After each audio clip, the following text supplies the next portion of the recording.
Halo teman-teman semua, apa kabar? Sehat semua ya? Iya, berjumpa lagi bersama saya Thomson, tentunya dengan channel Thomson Matematika. Nah, kali ini kita membahas TPS Penalaran Matematika, khususnya buat kamu kelas 12 yang mau menghadapi UTBK 2023 ya. Kita berlatih di sini ada tersedia 4 soal tentang penalaran matematika. Oke? Nah, jadi untuk menuju UTBK 2023, adik-adik terus berlatih supaya kamu bisa lebih mudah mengerti untuk ujian nantinya, kan begitu kan? Langsung kita bahas. Soal yang pertama sebagai latihannya. Nah, perhatikan gambar. Nah, di sini ada grafik berbentuk diagram batang ya. Nah, perhatikan ini yang vertikal atau yang sering kita bilang katakan ya ini sumbu Y, kan begitu kan? Nah, kalau ini sumbu X. Nah, di sini bagian-bagian tinggi-tinggi daripada tinggi badan siswa ya. Di sini nama-nama siswa ada 4 siswa tapi namanya belum ada, kan begitu kan? Data di atas menyatakan daftar tinggi badan 4 orang siswa, oke? Nah, yaitu si Andi, si Jenny, si Tom, si Ripka. Ada 4 orang, namun nama siswa tersebut tidak dicantumkan dalam diagram, oke? Terus titik diketahui si Jenny adalah siswa terpendek. Oh, berarti kalau si Jenny pastinya yang ini lebih pendek ya daripada yang ketiga ini. Berarti kita tulis di sini adalah nama si Jenny kan? Iya, mantap. Oke, terus si Ripka adalah siswa tertinggi.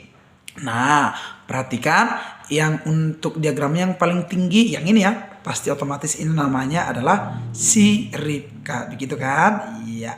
Terus Tom lebih pendek dari Andi ya. Tom lebih pendek dari Andi. Berarti otomatis ini Tomnya lebih pendek.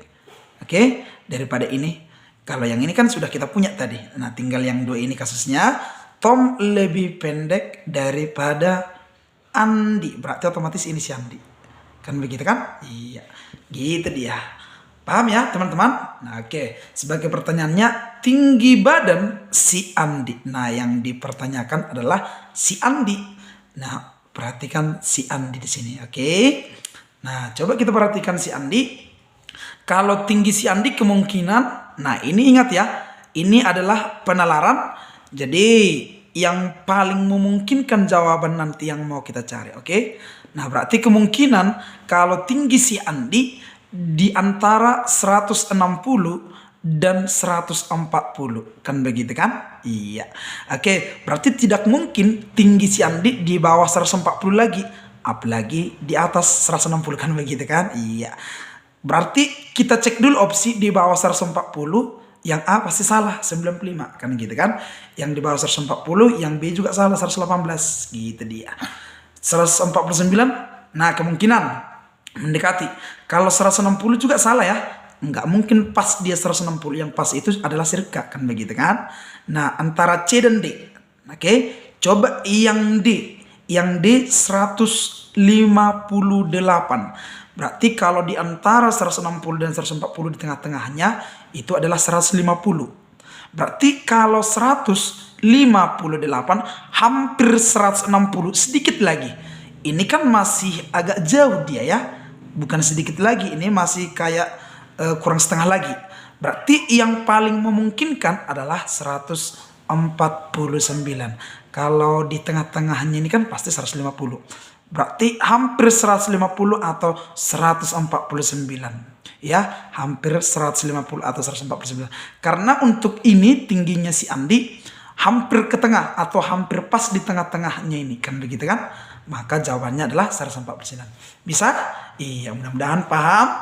Oke, itu dia untuk nomor 1. Sekarang nomor 2. Dalam pembuatan suatu buku memerlukan lembaran-lembaran kertas dengan harga rata-rata Rp120 per lembar. Oke. Pada kondisi manakah pembuatan buku membutuhkan biaya pembelian kertas paling besar?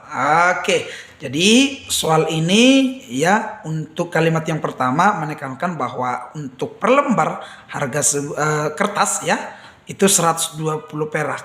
Oke, bukan 120.000 ya. Oke, Rp120 atau perak, kan begitu kan?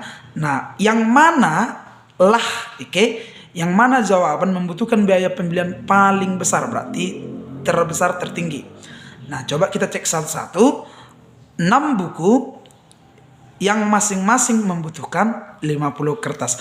Berarti cukup kita cari lembaran kertas yang paling banyak. Otomatis semakin banyak lembaran kertasnya, harganya juga semakin besar, kan begitu kan? Iya. Yang A, 6 buku masing-masing membutuhkan 50 kertas. Berarti cukup kita kalikan 60 kali 50 kertas, berarti 300 kertas. Bisa? Nah, kalau yang B, 6 buku, oke, masing-masing 100 kertas. Berarti kita kalikan 600 kertas. Bisa ya? Kalau yang C, 5 buku, oke, masing-masing 50 kertas. Berarti kita kalikan 250 kertas ya.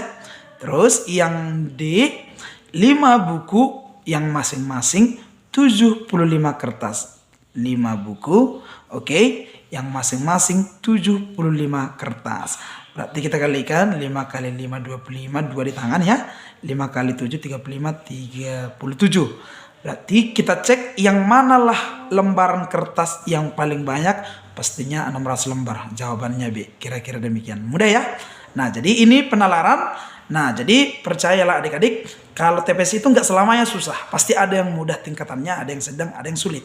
Ya, jadi begitu kira-kira cara latihannya. Oke?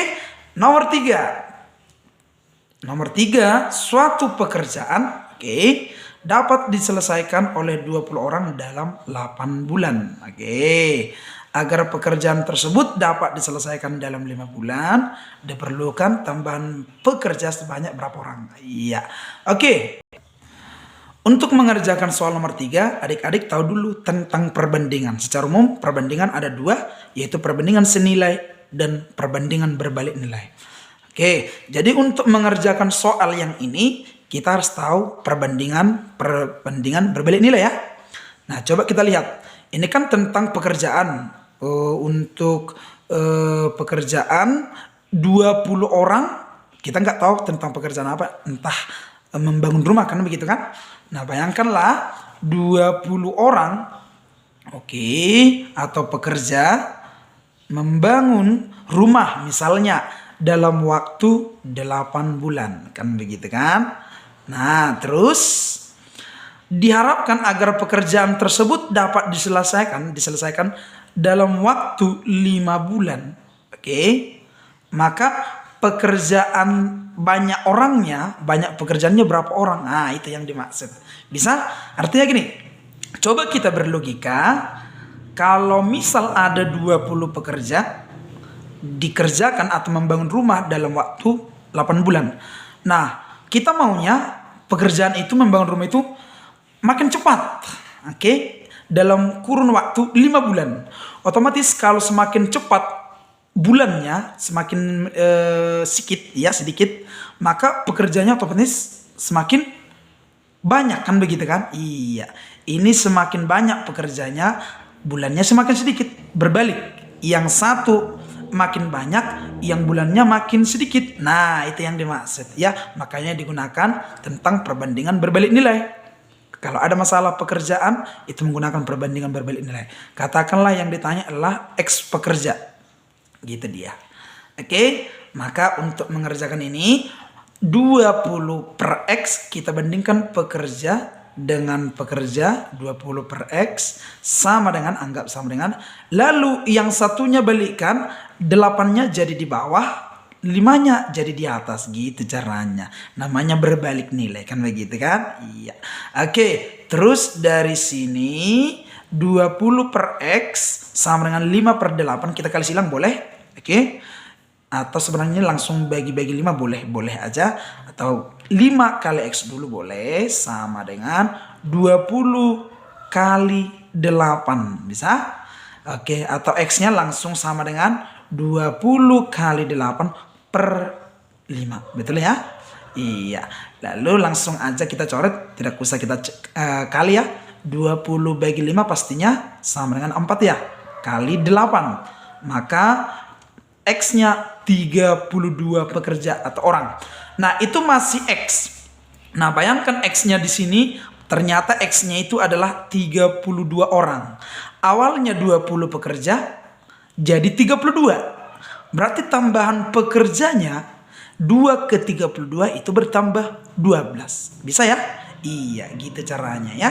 Maka butuh 12 orang lagi. Oke, paham ya? Itu nomor 3. Sekarang nomor 4. Urutan bilangan-bilangan 1/2 pangkat 999, 2 pangkat 777, 5 pangkat 555, 3 pangkat 555 dari yang terkecil sampai yang terbesar. Berarti kita urutkan dari paling kecil. Oke. Nah, caranya seperti ini teman-teman. Perhatikan. Nah, coba kita perhatikan di sini pangkatnya bentuk ratusan semua dan angkanya pun adalah angka-angka yang cantik kan begitu kan? Coba 999, 777, 55 dan seterusnya. Boleh tidak kalau kita buatkan di perpangkatan 1/2 ini sama tidak dengan pangkat 999 itu sama enggak kalau kita buatkan misalnya pangkat 9, oke, lalu kita pangkatkan dengan 111. Nah, bisa ya? Bisa? Sebagai contoh, kalau 2 pangkat 5 pangkat 2 itu kan sama dengan 2 pangkat 10. Artinya kalau pangkat ketemu pangkat kalikan. 5 kali 2 10. 10 itu kan boleh kita balikan 2 pangkat 2 pangkat 5. Karena sama aja 5 kali 2 atau 2 kali 5 10. Bisa ya? Ini juga demikian. Berapa kali berapa? 999. 9 kali 111. Bisa? Iya. Terus 2 pangkat 777 bisa tidak kita buatkan 2 pangkat 7 pangkat 111 juga bukan? Iya gitu caranya. Oke. Nah berarti yang 5 pangkat 555 berarti 5 pangkat 5 pangkat 111. Bisa ya? Iya. Lalu yang terakhir 3 pangkat 555 berarti 3 pangkat 5 pangkat 111. Bisa ya? Gitu caranya. Oke, coba kita perhatikan semua berpangkat 111. Maka kalau kita bandingkan 111 pangkatnya buang aja ya, atau kita anggap tidak ada lagi, tinggalkan 1/2 pangkat 9, tinggal ini ya. Terus tinggal 2 pangkat 7. Oke, terus tinggal 5 pangkat 5, terus 3 pangkat 5. Lalu kita cek siapa nilai yang paling kecil. Oke. Nah, sekarang kita cek coba 3 pangkat 5 itu adalah 3 kali 3 kali 3 kali 3 sebanyak 5 kali ya. Berarti ini 243 ya. Coba kita cek nanti ya. Kalau ada yang salah boleh nanti di komen ya. Terus 5 pangkat 5, 5 pangkat 5, 5 kali 5 kali 5 kali 5 kali 5 berarti nanti 5 pangkat 5 3125 ya teman-teman. Oke. Nah kalau 2 pangkat 7, kalau 2 pangkat 5 sudah 32, 2 pangkat 6 64. Kalau 2 pangkat 7 128 ya kalau tidak salah. Nanti cek ya. Kalau 1/2 pangkat 9 ini pasti makin mengecil. Atau boleh kita buat 1/2 itu kan 2 pangkat min 1 ya. Pangkat 9. Oke. Maka kalau yang ini tersendiri 2 pangkat min 1 pangkat 9 itu sama dengan 2 pangkat min 9 ya. Nah makin negatif pangkatnya maka otomatis nilai bilangan itu makin kecil. Maka inilah kita katakan sebagai nilai yang paling kecil. Terkecil yang ini ya. Oke. Atau yang ini setengah pangkat 999. Oke. Yang ini ya. Terus yang paling kecil kedua yaitu yang ini ya, 2 pangkat 7 atau 2 pangkat 777. Benar ya? Terus pangkat nilai yang terkecil yang ketiga berarti yang ini ya, karena begitu kan? 3 pangkat 555, terus pangkat terkecil yang terakhir pastinya 5 pangkat 555. Oke? Oke, maksudnya berarti urutan yang paling terkecil dari sini 1/2 pangkat 999 sampai terbesar adalah 5 pangkat 555. Oke, gitu caranya. Sampai jumpa di video pembahasan selanjutnya. Bye bye, terima kasih.